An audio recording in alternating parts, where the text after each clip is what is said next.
I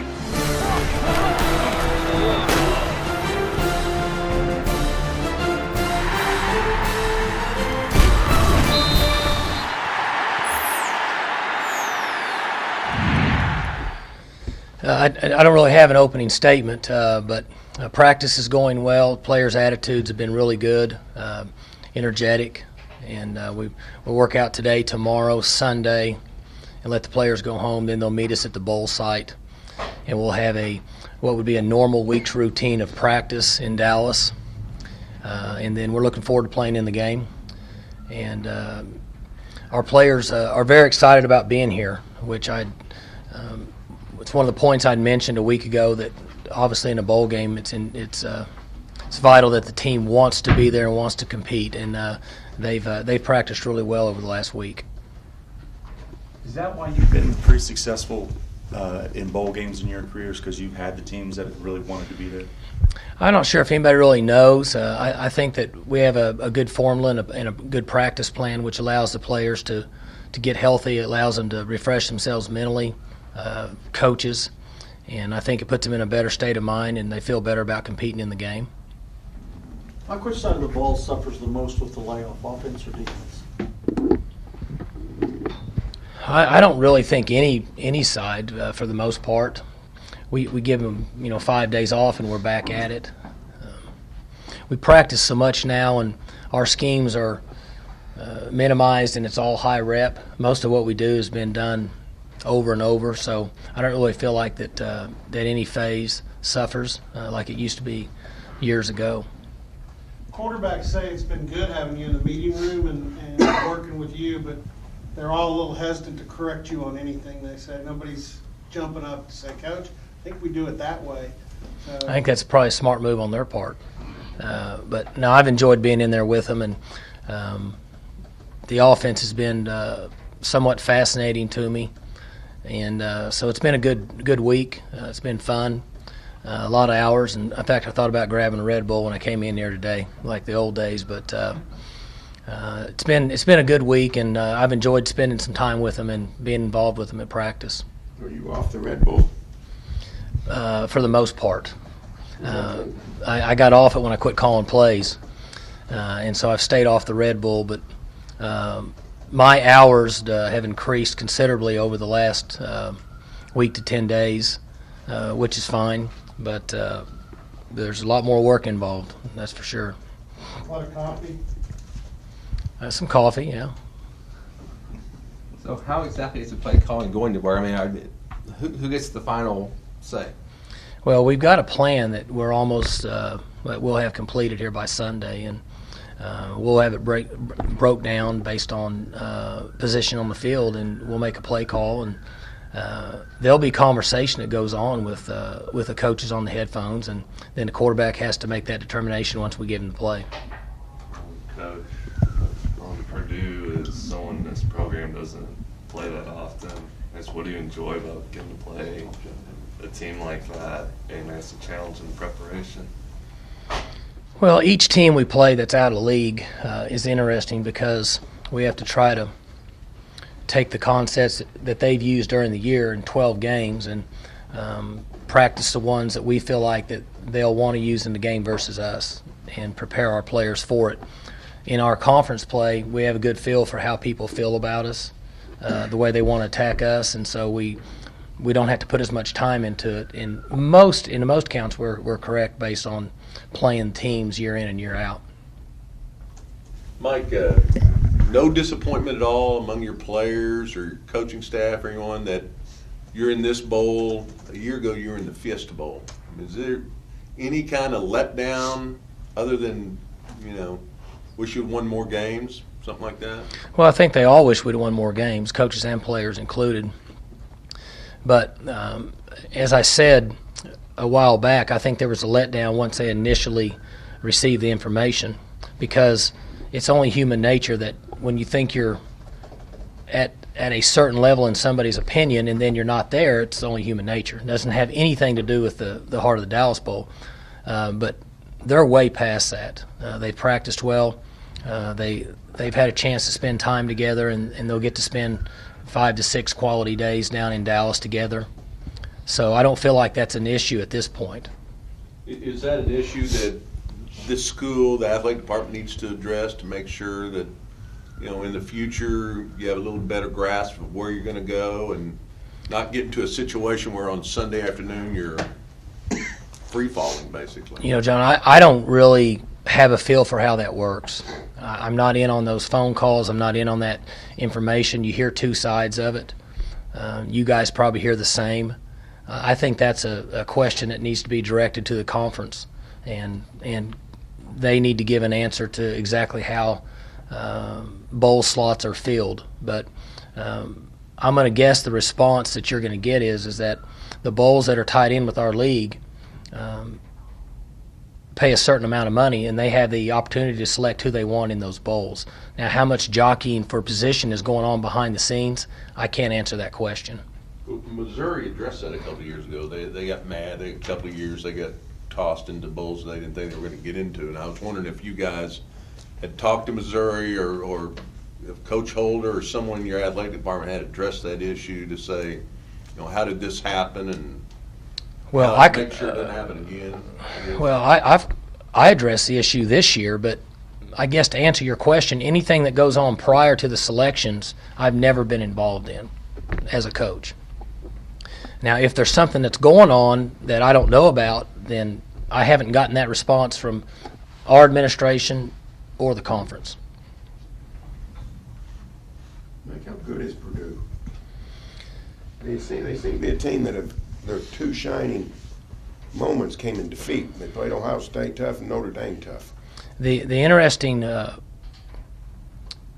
comparison with us and Purdue is that there's times during the season when they played really well, and then there's times that I'm going to guess that they feel like that they didn't play as well as they'd want to. And they fall into that group of teams across the country that when they took care of the football and made some chunk plays and played hard, they were pretty competitive. And again, couldas and shouldas in college football, but they had Ohio State beat at their stadium. I mean, they went the length of the field in like 37 seconds with no timeouts, and then got a 2-point conversion. Prior to that, Ohio State hadn't moved the ball the entire day, in my opinion. And the same with the other team, Notre Dame. And so then there's other games where they fell behind and were playing catch up and probably didn't feel as good about the way they started the game. But what you said is correct. So our players understand that, and they've seen the tape, and they know we have to prepare and start fast. Their quarterback, Marv, is playing hurt, apparently. But he made some overtures about coming here. And Bill Young was a DC at Miami when he started. So you guys got a little pretty good knowledge, I would imagine, on him. Well, just his history, and there's times during the year when he's played really well. And if he gets in the groove, he's made plays. And obviously he's been injured at times. And the state of his health right now, I'm not sure, but he's very capable of making plays. Purdue's coaching staff obviously is in a lot of turmoil right now. I mean, they're kind of the interim staff. Does that give you guys an advantage at all, or does it really matter? Well, I'd answer this question the other day. I'm not so sure who has an advantage. When you lose a coordinator like we have, I lost a quarterback coach, an organizer on offense, and a play caller. I don't know what their situation is. I don't know how many of their coaches are still coaching, how many have gotten jobs. I hadn't kept up with that. I'm not a fan of either situation, and I don't want to get into that again, but I expressed my opinion on how I feel about coaching change prior to a bowl game. If we're going to keep the integrity and the bowls actually matter, then we need to take a serious look at we want to make coaching changes before all these bowl games are being played. Because ultimately the student athlete's the one that fail. They're the ones that get the short end of the stick because they don't get that year back. If I'm a senior at a school, my coaches change, that's my senior year. That's it. I may go into a bowl with 4 or 5 coaches on my staff, and that's it. Is that something the AFCA would have to step in and talk about? Grant Taff is a pretty powerful force. He's worked side by side with the NCAA, and I would think that would be an issue that they need to put front. It's been discussed before, but nobody's ever really given the importance of what's happening now. It's increasing each year, and so that's just my opinion. And all the talk of, what Coach Monken leaving, Coach Young's, you're aware of what he said. Everyone knows that you've looked around. How do the players react to that stuff, or is it they just consider it part of the business? Well, I think that they're better off with a coach. For example, the head coach, they got their own daily operation going. A coordinator could affect them more because he's the coach, the play caller, and the organizer of that side of the ball. Can you kind of reiterate for us why you decided to go with Chelf, the quarterback? Well, he's played well at the end of the year and deserves to be there. And we have a package for JW, and we just think that because of the way things transpired during the season, that he deserves to start the bowl game. Does the quarterback decision have anything to do with next season? Quarterback outlook. No, we didn't take that into consideration for the bowl. Again, I go back to, in a bowl game like this, the most important part of it is the seniors. And we have to think about what's best for them and then think about next year after the bowl game. Coach, Clint summed up this entire season with the quarterback shuffle and rumors of you leaving and you staying and Monken leaving, and Monken's actually with everything. He summed it up as a roller coaster. Would you say that that's accurate, and maybe what would be the one word you would describe this season with? Well, I think a roller coaster is a good way to describe it. That's before Monken left or anything happened with me. When you go through a league play with 3 different quarterbacks playing, you're in an emotional roller coaster with your football team. It's not just a quarterback. It's the reps in practice. It's the players on offense, and it's human nature to think that maybe this guy should be playing or maybe a different quarterback should be playing. So overall, I said this at the end, I thought our coaches did a great job of handling it, and I thought our players, not just the quarterbacks, but the other players did a great job of being team guys and not separating and picking a side. And so it's not an easy year, but that's the way it happens. Sometimes things don't work the way you want them to, but you have to do the best you can to make it successful. And I think in the situation that those coaches and those players were in, they were successful throughout the season. Did you enjoy this season? Oh, yeah. I enjoy every one of them, and whenever I get to a point that I don't enjoy it, then I'll stop doing it. But the challenge that we faced this year with some younger players at key positions, and then certainly the quarterback rotation, even though it's not as easy and not as fun because there's more hours and more time, more decisions that have to be made, it's still challenging. It's an exciting time for me. And we look forward to that each year. We look forward to the new team and creating that team chemistry and that togetherness, because ultimately in college football, if you're going to stay for a long time and you're going to be successful as a coaching staff, you're going to have more than just the players and what they do on game day. You're going to have some real core values in your system, and we have that now. And so that's how our players and team is allowed, or can have as much success as they do, and things don't go our way. Is it frustrating having to replace offensive coordinator every other year? Is it a good problem to have in that you're hiring good coaches? Well, I think it's a good problem to have, but it's frustrating because it doesn't just affect one person. It affects a number of people, and it affects recruiting.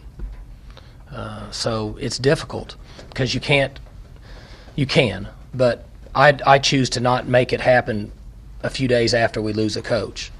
And so for that reason, it can affect our team, it can affect our staff, it can affect our recruiting. So it's not easy, but other coordinators that come in here and guys on our staff, ultimately, most of them want to be head coaches. And if we provide them that opportunity and they come through Oklahoma State, then we're doing something right. The athletic directors and the presidents that are making decisions on hiring head coaches, they're buying into our system here. Because when you hire a head coach, you don't just hire him for his X's and O's. You have to hire him for his background and what he believes in, and that's generally the system he comes out of. And so for that reason, obviously people like what we're doing here. Can you address the kind of response you've had on that? I know you're probably not working it right now because of everything, the calls you get that you don't take that are interested in that job. I mean, I'm sure there's a number of them, but they don't even pass them on to me. So I just tell them don't pass them on to me to after the bowl game, because it's just like what Todd said. It's a distraction. You can only do. We have a responsibility to focus on our players, our seniors, and our team, And I can't multitask enough to think about hiring a coach and also the team. I can't do it at the same time. So I haven't gotten any information on that. Mike, you talked about core values of your program and them being established. And I think that certainly relates to team identity. How much did the rotation of quarterbacks really affect your team identity this year and guys knowing who they really were? Well, I think it's positive and negative.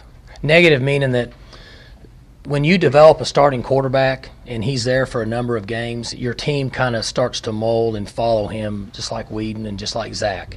That's just college football. Maybe the NFL, and I know, in fact, high school. I've been in those two levels. I hadn't been in the NFL, but when that changes, you lose a little bit of your identity. I mean, and it's just different.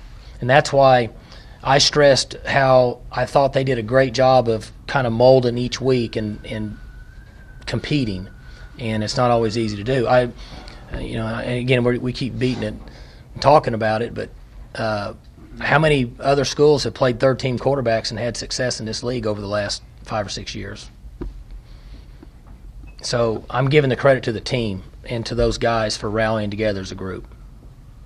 Can you look back and address Josh Stewart and what kind of performance he's given this team this year as being? I mean, if you were a running back, you'd have been a 30-carry-a-game kind of guy. Josh likes to play football. He's tough. He competes.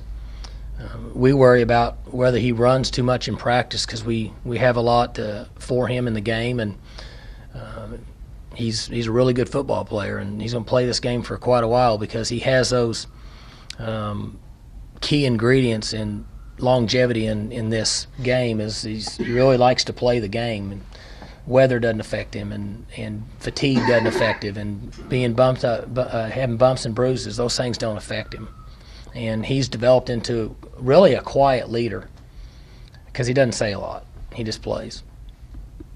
What's Cooper Bassett meant to this team? I mean, he's a guy obviously talented, goes from tight end to defensive. Yeah, tight end, defensive tackle, defensive end. And one thing I mentioned to the team when we talked about Cooper is that the energy level and the leadership, the toughness, and the team concept that he brings is very important to the success of our football team. You have to have players that fit his role, and he's been really good for us. Mike, you talked about the frustration of what's going on with coaching changes, and you're having to deal with a lot of things right now. Are you still able to appreciate the fact that you're playing in a bowl game? I mean, and then you guys were in the Fiesta Bowl a year ago. Do you still? Because a lot of people would say there are too many bowl games. Do you still appreciate, and is that message with your team that you're still playing for something? There's no question that that message has been conveyed to the team. I coached 11 years without ever getting into a bowl. Never coached on a winning team. So you learn to appreciate winning and being in a bowl game, because ultimately that's the reward for the team and the families and the wives and the children and everybody. And I think I need to clarify, I'm not frustrated at the coaching change. I'm very happy for Todd Monken and Dana and Larry and Beck. I'm frustrated at the system overall when I see how it's happening and it's affecting so many young men across the country. That's what I'm frustrated at. And so with what's transpired here, it's almost like complaining about the BCS. We signed up for it, so however it works out, that's the way it is. Well, right now we're signed up for the way the system is. For if a guy's not doing good, they let him go, and they start trying to get a replacement coach as soon as possible. And until somebody corrects that, it's only going to get increasingly worse over the next few years. That's why I express those opinions. Mike, you got Florida State. Y'all announced that game for 2 years now. That's the year that there's going to be 4 slots open in the national championship hunt instead of 2. I understand there's a lot of risk involved, but do you think the reward in that game, because of what's going to be happening that year, might outweigh the risks? No. I mean, it's, again, I don't want to get into the scheduling. I think I've expressed my opinion, and it's one thing that I don't have to talk about anymore. But it's interesting, the different opinions that are out there. I listen to the local radio station when I drive in the mornings. I think it's called the Morning Scramble, because they have like the superintendent of schools on there, and people talk about gardening. There's some guy from Perry on there too. It's good stuff, really. And the senator, state senator, and former President Haugen's on there. And so it's really good for me, because during that 7-minute drive, I can find out kind of what's going on in Stillwater. So I enjoy it. Well, sometimes if I go to lunch, I jump in my car or go run an errand, and it's still on, and I'll hear things.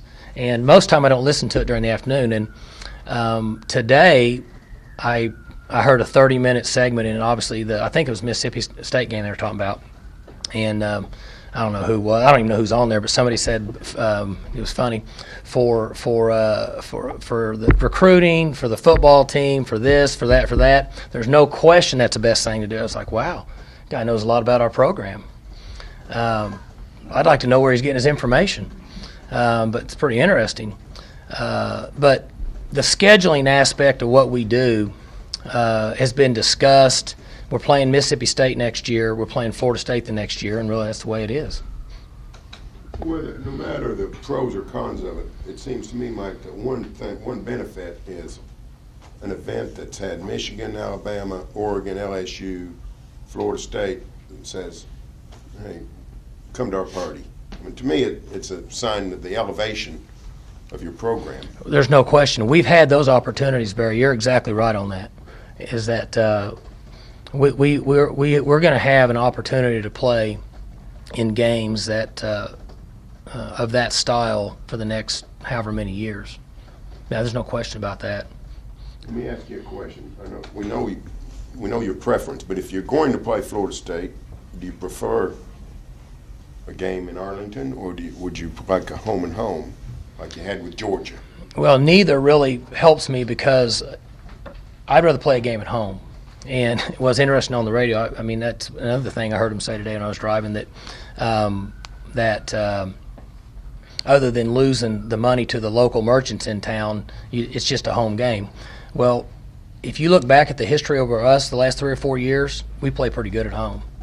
So it's not just a home game. It's an opportunity to be here in front of our friends, in front of our family, recruits. We have a home recruiting game. There's just a lot of advantages in being at home. And so and that's one of the issues that I had discussed with Coach and you guys, is that I don't like giving up a home game. I would rather play here for all the reasons.